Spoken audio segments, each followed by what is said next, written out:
Right, so I hope you're all doing very well. Today we're going to be talking about some of the updates that are happening with Leeds' key transfer targets. We're also going to be talking about the performance of our record signing, Rodrigo, in his Nations League fixture against Germany. And I'm going to be giving you my thoughts on the new away kit that was also just released.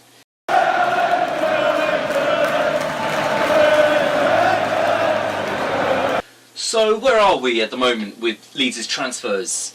Well, it hasn't gone quiet. We know exactly who the targets are, and we know that talks are kind of progressing and they're happening. But it's quiet in the sense that nothing concrete has happened, and I suppose that's only to be expected. The targets in question that we're talking about, I would say the most realistic one at the moment is Josko Gvardiol, the Croatian centre-back currently playing for Dynamo Zagreb. Now we knew there was some interest here. We know that Bielsa personally ordered this transfer to happen. We had a tweet from the transfer expert Fabrizio Romano. He's everywhere at the moment. I'm seeing him on every transfer channel. He's doing bits. Well, what does Romano say? Essentially, he's claiming that the deal is virtually done and it's imminent. It's in the works between Leeds and Zagreb. The agreement will be reached soon. Gvardiol to Leeds, it's confirmed. I mean, it's all positive stuff. Phil Hay commented on it as well. Kind of backing up what Fabrizio Romano is saying. He said it looks very possible. It's a large fee, but the wages are pretty low, so financially it's not a problem and it'll work out for Leeds. Listen, we know plenty about Gvardiol already. 18 years old. I think he's already playing in the Croatian... Is he already playing in the Croatian national team? I'm not sure. I'll have to look that up. Alright, so he's played in the under-21s. Close enough.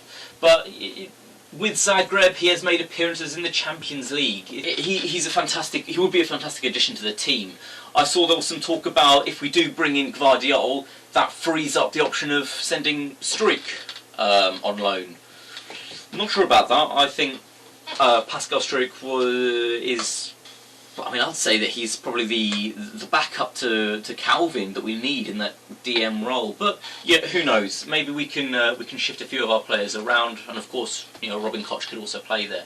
So Phil Hay, Fabrizio Romano, everyone is. Well, I'm saying everyone. Shall I give examples? We've got reports from the Daily Mail, Sports Lens, The Athletic, essentially saying the same thing, and that is Gvardiol to Leeds is pretty much a done deal. They're just getting crossing the T's and dotting the I's and getting that signature done. But looks very, very possible that Gvardiol is on his way to Leeds to bolster our defensive options.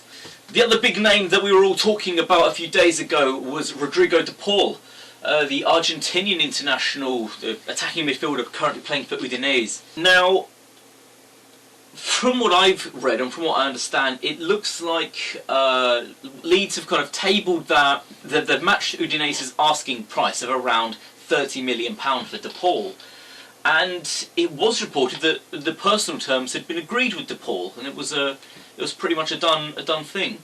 However, we did get some news that De Paul is holding out potentially for his dream move, and we know that there were some other Serie A clubs interested in him, notably Fiorentina, AC Milan, and Juventus, of course. And De Paul has made it no secret that a move to Juve would be his dream. That is his dream move. Now, the Italian giants have yet to make a financial move to counter what Leeds are doing, and Romano does state that we are still in pole position to land De Paul.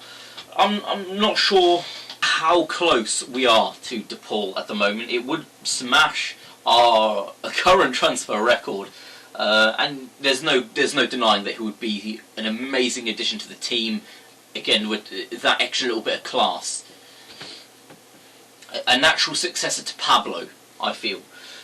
But his agent is currently in Italy, undergoing some crunch talks with some other teams. How dedicated is De Paul to a move to Leeds. Financially, I don't think it's an issue, and we can bring him across. And under Bielsa, how good would he get? You know, I could see this guy tearing up the Premier League. You know, spinning Southampton midfielders, spinning Bournemouth defenders. He is that quality. He is that calibre of player, and it's a testament to the fact that clubs like Juventus are in for him or are interested. I'm not sure if he is on his way, but we do know that the talks are ongoing with him, and we would like to bring him over to the club. But there's been no progress on De Paul just yet. Having said that, he did he did like a post that Rodrigo posted on his Instagram during an interview that he did, where he said that he would learn better English. So I don't know why De Paul is liking the Leeds frontman's Instagram tweets. Could that be a potential link, or are we just reaching a little bit? I don't know. They do have ties from, I think they played at Valencia together for a while, so yeah, who knows, maybe he's just a friend, etc. Maybe it's a tease, but that's an interesting thing to look out for. But breaking, hot off the press, Leeds eyeing a move for the £14 million rated Barcelona midfielder Rafinha Alcantara. Brother, of course, of Thiago Alcantara, who is looking to make his move to the Premier League this season with the champions Liverpool. But Rafinha is the younger brother of Thiago, and it looks like he's a box-to-box midfielder. He's been playing in La Liga. Rafinha Alcantara, he would add depth to the midfield, but the negotiations are at a very, very early stage apparently. Barcelona are very determined to hold out for the initial fee because, of course, Celta Vigo were previously the team that were in for Rafinha Alcantara, looking to sign him on a permanent basis. But if they are stalling, could Thiago's younger brother be an answer to some depth in the midfield? There's no doubt he would add some quality, but is it looking like a centre mid backup for the likes of Matej Klich? Maybe. I mean, I would like personally to put all our eggs in the De Paul basket. I think that he is a class above, but it is good to know that we are making some moves in alternative directions if we can't get specific deals across. Now, moving on from the transfer talk, I want to mention a little bit about our first look at our new signings in the Nations League match, Spain versus Germany. It was a fantastic game if you watched it. But of course, for Leeds fans, our eyes were only going to be on two players. That was Rodrigo and Robin Koch. Robin didn't start the game for Germany. He came off the bench for the last 5 minutes to shore up the German back line.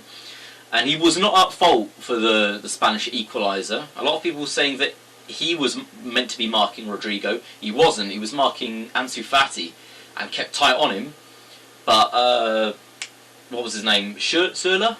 Surla was meant to be marking Rodrigo and was caught ball watching. So, mistake not on Robin. He did well when he came on. I understand he was frustrated by the equaliser, but we march on, Robin. We march on.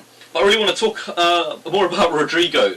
What a performance! What a performance from from our new front man. I thought it was brilliant. I really did. A lot of people will mention the open goal that he essentially missed, and I will touch on that because it had a touch of Bamford to it, rounding the keeper, empty net to shoot into, and dallied on the ball long enough to be intercepted.